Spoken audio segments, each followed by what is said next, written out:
Greetings to you all. My name is Professor Anne Karagosian, and it is my privilege as the inaugural director of the Promise Armenian Institute at UCLA to welcome you to our first international Zoom-based conference. The title of the conference is Nagorno Karabakh, Artsakh, and the Palimpsests of Conflict, Violence, and Memory. As you may imagine, this conference was crafted in a relatively short period of time in direct response to the war that abruptly commenced on Sunday, September 27, 2020, which international analysts widely acknowledge was initiated by Azerbaijan against the indigenous Armenian region known as Nagorno Karabakh or Artsakh. The primary goal of this conference, consistent with our Institute's educational, research, and outreach missions, is to provide historical and geopolitical context, and to raise critical awareness of the complex and variegated layers that contribute to the current violence we are witnessing in the Caucasus. I am so very gratified that the Armenian Studies Center within our Promise Armenian Institute, under the leadership of its director, Professor Sebu Aslanyan, has crafted such an impressive program for us today. We have a distinguished lineup of scholars who have generously agreed to provide their expertise in the various dimensions of this conflict, ranging from Soviet nationality policy to the place of the late Ottoman Empire in the region's history, to the Armenian genocide's lingering aura over the recent violence that we are all witnessing, most of us from afar. It is our hope that, irrespective of your background or your knowledge or your passion about the current situation, that through your participation in this conference, you will come to learn and appreciate so much more than what meets the eye in this ongoing crisis that threatens the lives and futures of so many people. I would like to note and acknowledge and thank the co-sponsors of this event, which include the UCLA Richard Hovhannissian Endowed Chair in Modern Armenian History, the Promise Institute for Human Rights at the UCLA Law School, the UCLA Center for Near Eastern Studies, the UCLA Luskin Center for History and Policy, the Society for Armenian Studies, and the National Association for Armenian Studies and Research. Thanks to all of these organizations for their contributions to this important event. And we offer our very special thanks to Professor Movses Pogosyan, the head of the Armenian Music Program, whose students and colleagues will be offering musical interludes for us at various points in the program today. My UCLA colleague, Professor Aslanyan, will provide formal opening remarks, as well as the introduction of our special keynote speaker in a moment. But first, let me note that for those of you watching live, you have an opportunity to send questions to the speakers in one of two ways. For those watching via the Zoom webinar platform, please click on the Q&A button at the bottom portion of your screen and type in your question. And for those watching this event live on YouTube, please send your questions via email to our Institute address, armenian-info@international.ucla.edu.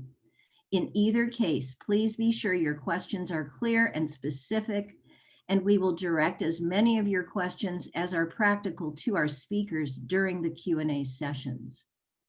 So now it gives me great pleasure to turn the conference over to its organizer, Professor Sebu Aslanyan of UCLA's Department of History. Professor Aslanyan is the inaugural director of the Armenian Studies Center within the UCLA Promise Armenian Institute and has been the holder of the Richard Hovhannissian Endowed Chair in Modern Armenian History since 2012. He is the author of From the Indian Ocean to the Mediterranean, the global trade networks of Armenian merchants from New Julfa, as well as numerous scholarly articles pertaining to early modern and modern Armenian history. So Sebu, I'll now turn this over to you.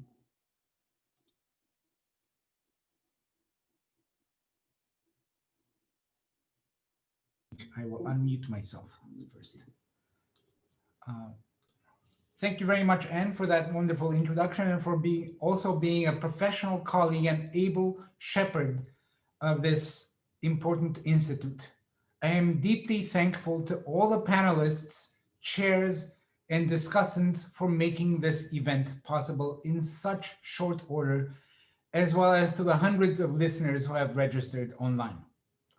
Over the past few weeks, we at the Promise Institute have been blessed by the solidarity and help of fellow Armenian, Turkish American, African American, Jewish American, as well as Muslim brothers and sisters and supporters. I am delighted to be involved in our new institute and to help in organizing this crucial gathering to raise awareness on the war on Artsakh, Nagorno Karabakh, and I will speak for approximately 10 minutes and provide some context to the war before I introduce our distinguished speaker, Dr. Cornel West. So, home to three major nationalities, Armenians, Azerbaijanis, and Georgians, and a multiplicity of smaller groups, the South Caucasus looks at first like Switzerland in its mountainous and bucolic topography and beauty. But it has more often resembled the Balkans and the former Yugoslavia in its ethnic makeup and cartography. A wide range of peoples has lived there cheek by jowl for many centuries, if not millennia. The region's admixture of cultures has experienced both convivencia, that is peaceful coexistence, and sustained violence. In recent decades, the South Caucasus has managed to maintain a precarious equilibrium. In the early hours of the morning of Sunday, the 27th of September, this fragile tranquility was shattered when Azerbaijan, backed by Turkey, launched an unprovoked and full-scale attack on civilian sites in the Republic of Artsakh. A ceasefire worked out in 1994 was suddenly broken. Over the past month, scores of civilians and soldiers have been killed on both sides, and Armenian cultural and religious monuments have become targets of drone and missile attacks. The conflict is in reality an instance of asymmetrical war. Azerbaijan is aided by the Republic of Turkey, with whom the Azeris share deep cultural, linguistic, and ethnic ties.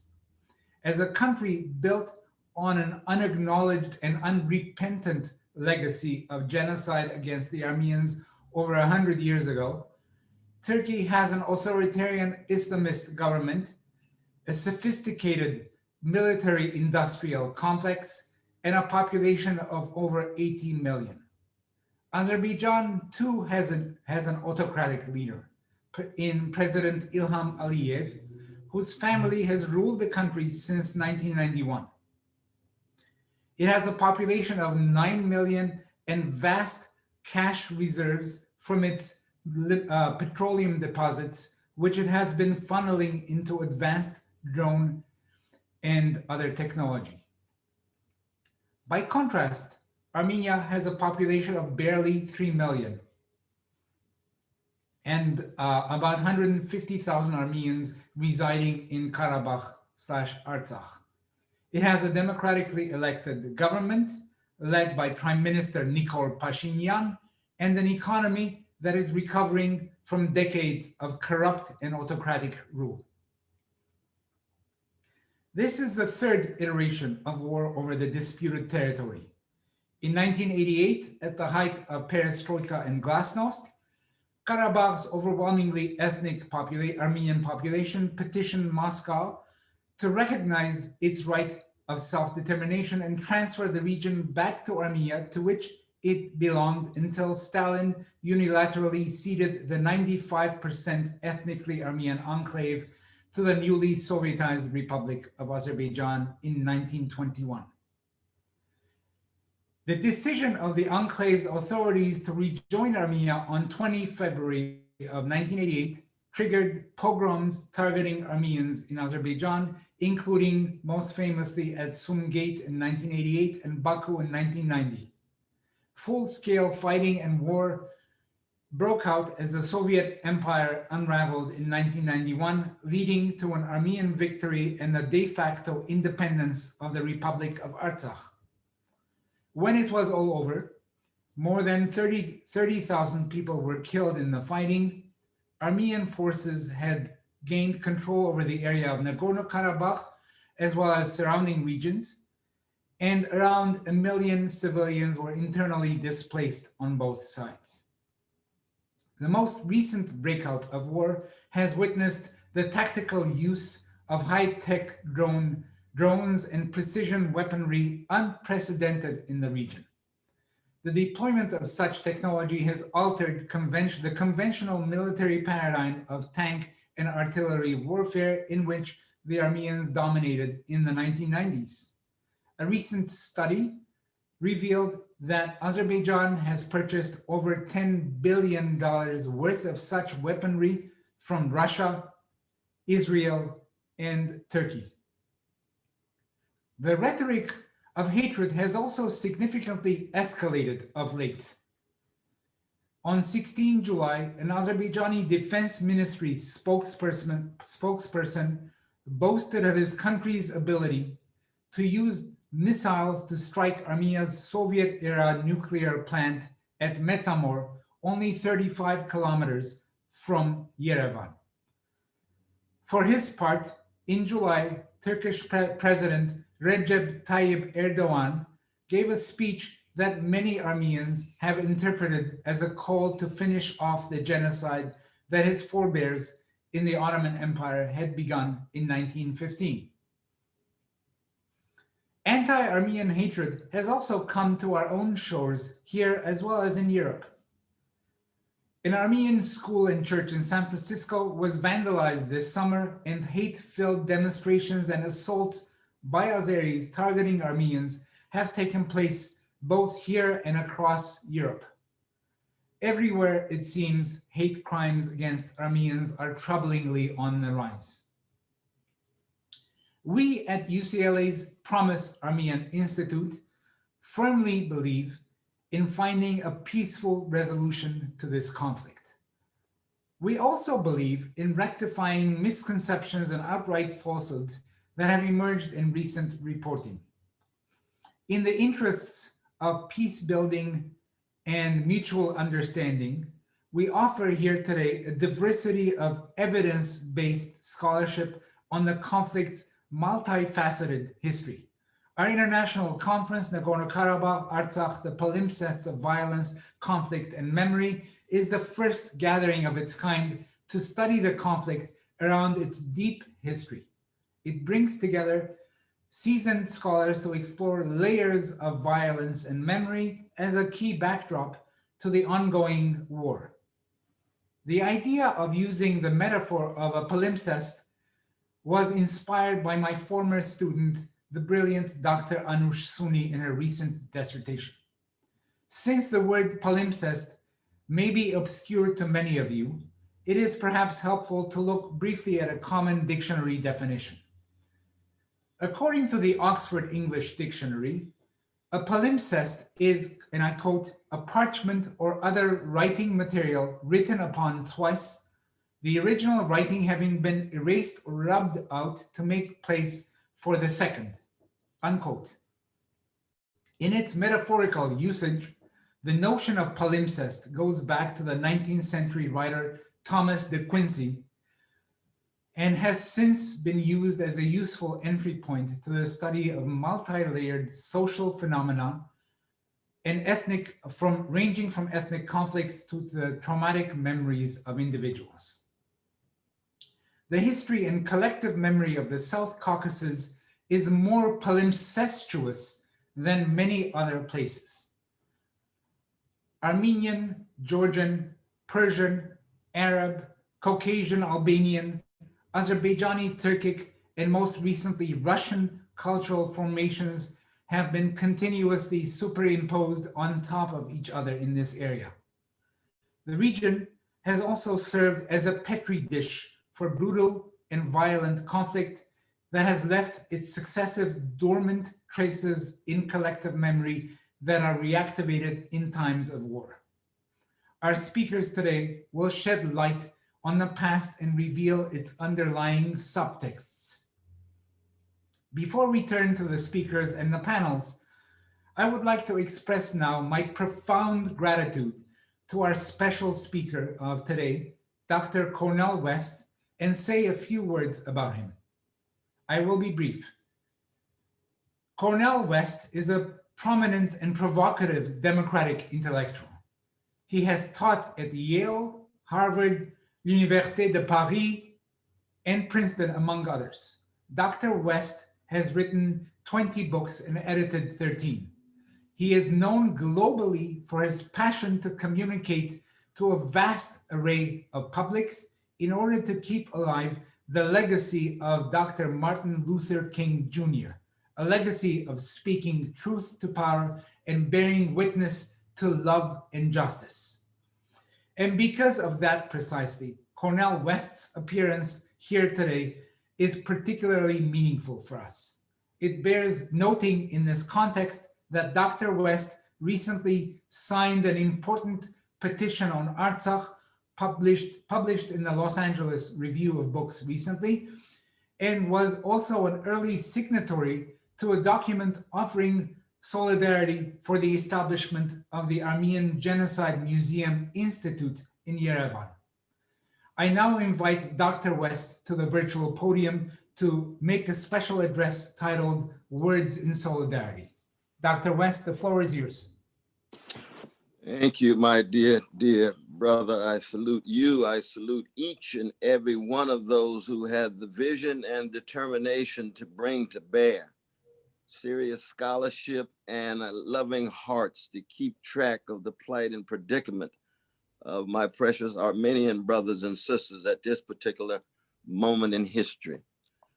As you know, I come from a people who has been chronically and systemically hated for 400 years and keep dishing out love warriors, who have been terrorized for 400 years and keep dishing out freedom fighters, who have been traumatized for 400 years and keep dishing out wounded healers.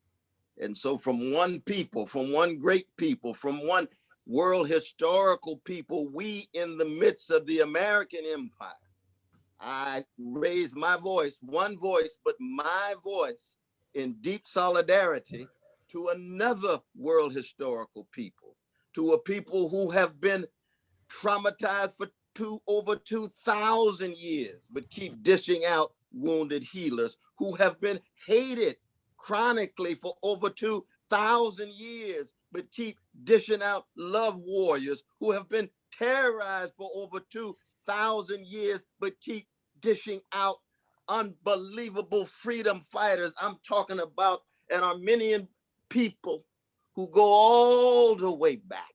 And I want to just zero in on what this panel and what this conference is about. I want to begin with the very first words written in Armenian by Saint Mizrab Mashtak when he put down pen and paper and created the 36 letters and said, I want to begin with the words of the Solomon, son of David, in Proverbs, and say, to know wisdom and instruction, to perceive the words of understanding, to fuse together what will constitute crucial pillars for the very surviving and thriving of an Armenian people, which will be, on the one hand, the prophetic legacy of Jerusalem. It's rare in human history that one people's identity is so fundamentally shaped by the prophetic legacy of Jerusalem, focusing on a Palestinian Jew named Jesus, that Christianity that is served as oftentimes the very source of the persecution, the source of the subjugation,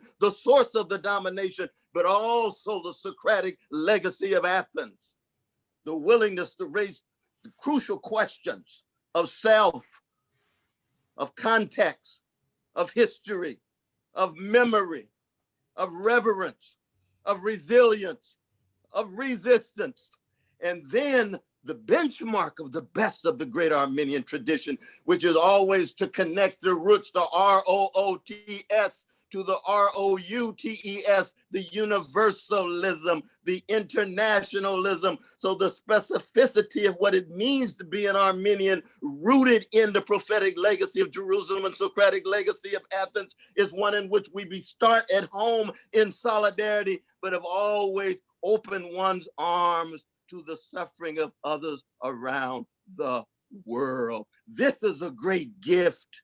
And let us not in any way downplay it at a moment in which neo-fascisms are escalating and intensifying all around the world, the tribal-driven authoritarian regimes all around the world, beginning, yes, in our own American empire and manifest in the Middle East, in Latin America, in Asia. We have so much to learn from my precious Armenian brothers and sisters who, through all of these years, in the annals of human history, have held on to that wisdom, held on to that hesed that our Jewish brothers and sisters laid out in Hebrew scripture, that loving kindness and steadfast love that highlights the orphan and the widow, the fatherless and motherless, the persecuted and the subjugated and the dominated. So it's not a question, it's not a question at all of hating any peoples.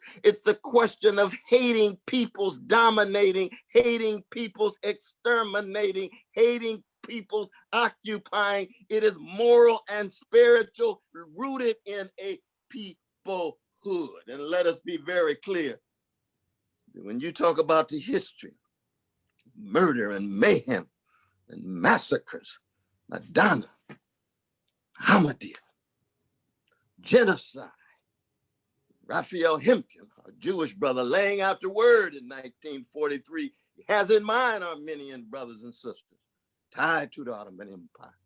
Yes, that history must not paralyze us, must not debilitate us, must not even blind us to the very humanity of the oppressors themselves. I love how you introduced that, my dear brother Seba, when you said, look, we're talking about all of the universalists, all of the internationalists who are in solidarity with oppressed people.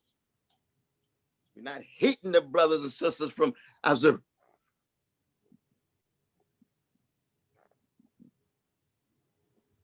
Not hating the brothers and sisters from Azerbaijan. We're not hating the brothers and sisters from Turkey.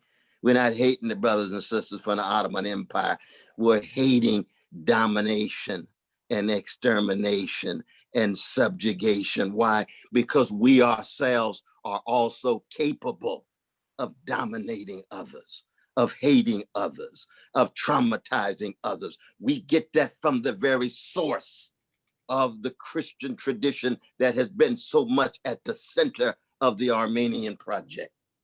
But we refuse to be silent. We refuse to hold our tongues when our precious loved ones are being subjugated and dominated and exterminated, and we will ensure that their memory, that their witness, most importantly, their precious and priceless humanity will be affirmed. And so at the center of this conference, quest for truth, the condition of truth to allow suffering to speak. It will be the quest for justice. And justice is what love looks like in public, a love of truth, a love of beauty. Let us not downplay Armenian culture that has served as a source of so much rich resistance and resilience. The music, the paintings, the magnificent sculptures, and the beauty of the relationships themselves. So thank you so very much for giving me a chance to say a word. When I think of my Armenian brothers and sisters, I think of the great William Soroyan, who meant much of my own intellectual shaping. And I was blessed to know my dear brother Gregorian, Barton. I knew him at Brown. I knew him at New York Public Library. It makes a difference when you have concrete, tangible relations with brothers and sisters. Same is true with Brother Peter. I can go on and on and on of the magnificent overlap so that the solidarity is not abstract, but it is blood-soaked. It is tear-soaked. And yet we refuse to allow the lies and the crimes against the Armenian brothers and sisters to have the last words. So allow my very, very humble words of solidarity to be just the beginning of all the words to be spoken by these sophisticated scholars who are going to take us on a journey as we engage in the quest for truth and justice. Let those words be the last words as we engage in major solidarity across racial, across national, across gender, across sexual orientational lines of solidarity against any forms of vicious kinds of fascism, any forms of vicious kinds of Heron folk, populist, authoritarian regimes. Thank you, my dear brother, and you all in this grim moment. Don't get discouraged. Don't let anything dampen your fire. And as a Black man and as my connection with my Armenian brothers and sisters, I'm going to say it's a sacred fire that burns inside of you. And it burns in such a way that you'll tell the truth. You'll seek justice, not in the spirit of self-righteousness, but in the spirit of humility tied to a moral tenacity to ensure that never again, never ever again, the Armenian brothers and sisters have to forego the worst of their history, and the best of their history is something that they would then continue to give to brothers like me, to all of those who are willing to accept what truth and justice is all about.